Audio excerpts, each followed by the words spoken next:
Hi everyone, I'm here to do my 35-week pregnancy update, which just seems crazy that I'm at 35 weeks now. Um, it's ridiculous how quickly these weeks are going by now. So I am 35 weeks and 3 days today. And this week the baby is the size of a mini lop-eared bunny, and also a honeydew melon, I think was the fruit or vegetable in a different app. And that's roughly 18 inches and 5¼ pounds. So definitely getting bigger. And I definitely am feeling it. I was just sitting on the couch and there was just crazy movement and like pain involved in it. So it's definitely, baby's definitely getting big. And I'm definitely feeling the effects of that. So this week, first of all, I had my regular prenatal appointment on Monday. This is not really propped up particularly well. I had my prenatal appointment on Monday, and everything was good. I'm measuring right where I should be. The heartbeat was right where it's always been, which is like in the mid to upper 150s. Basically between 150 and 160. And everything looked good. There wasn't really too much to talk about.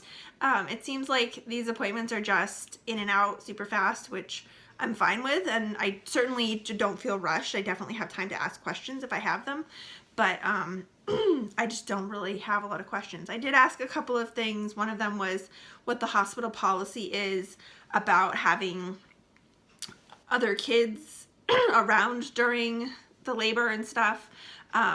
We do not plan for Lex to be around for any of that, but just to be prepared in case of an emergency. We do have like the first plan, the main plan is that my parents are going to come up and stay with him while we're in the hospital, but they live almost 2 hours away.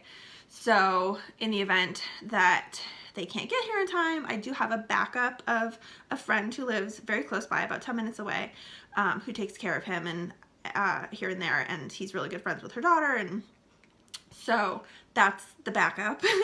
And then, you know, if need be, we also have other family.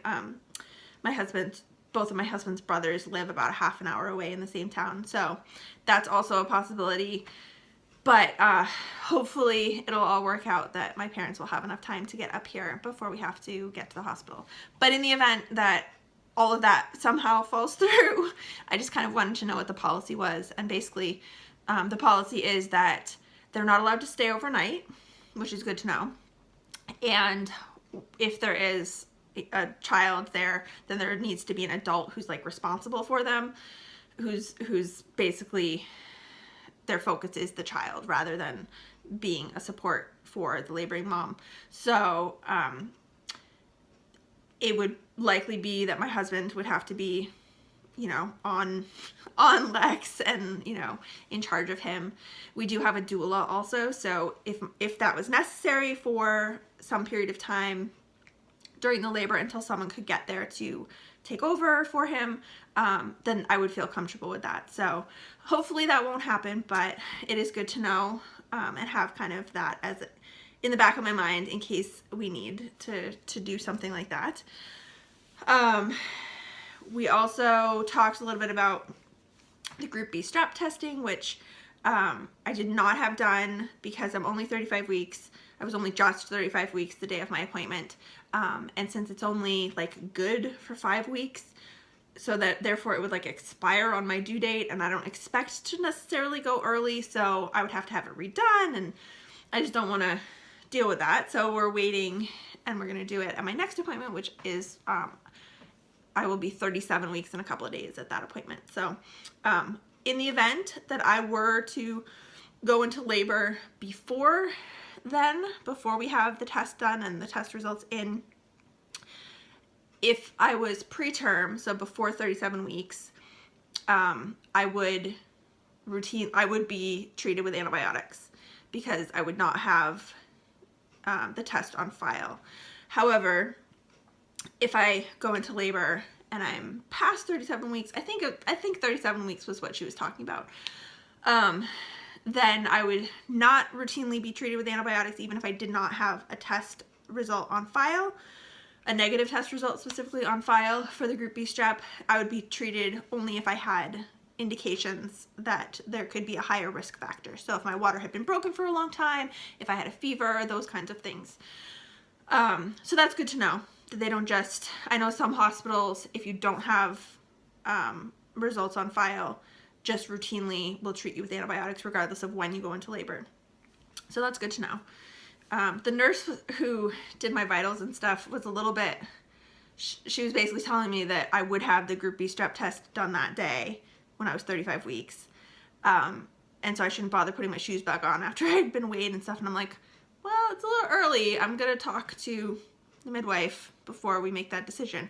And she made it seem like I was, like I didn't know what I was talking about, or like it was stupid of me to even, to like think that we would wait. It was just, I'm not particularly fond of the nurses in the office there, which is unfortunate. I hope that's not an indication of how the nurses are in the hospital, but we'll see. So that was the appointment, and I feel like I asked something else, but oh, I just told her about my ankle. So yeah, and then in terms of kind of how things are going this week, everything's pretty good. Nothing really new to report. Still having some heartburn, still dealing with my injured ankle, which seems to maybe be getting better, but I think maybe I'm also walking a little bit too much on it, and that is causing some additional pain. So I'm trying to take it a little bit easier, but it's hard because like I want to be able to go out and do stuff with Lex, and so it's hard to kind of balance that, but I'm trying to do my best to take care of that. And yeah, not really a whole lot new this week. I did, a couple of days ago, I did record my newborn cloth diaper stash videos, which I had to split up into 2 videos because if I tried to do them all together in one video, it was going to be super long. So I'm working on getting those edited and posted. So hopefully I will get around to that in the next couple of days. And I also had my baby sprinkle on Saturday, which was a lot of fun, although it was also kind of stressful because we had it at my house. And so kind of trying to get everything ready and all of that was a little bit rough, but it was nice. It was just family and close friends, and we had a good time, and so that was a lot of fun. And I have also now been nominated by Lisa from Lisa Marie TTC for an online baby shower. So I'm not entirely sure when that is going to like happen, basically when I'm going to open gifts and record it and everything, but it'll probably be sometime in mid-February, so that there's enough time for people to buy things, and then there's also enough time to make sure that we have it in enough, you know, in advance enough of when the baby arrives.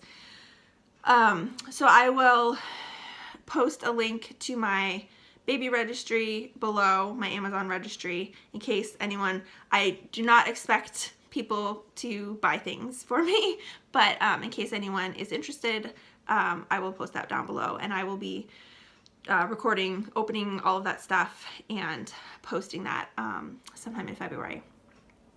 And I will update with more information when I have like a specific definite date on that. And I think that's everything for this week.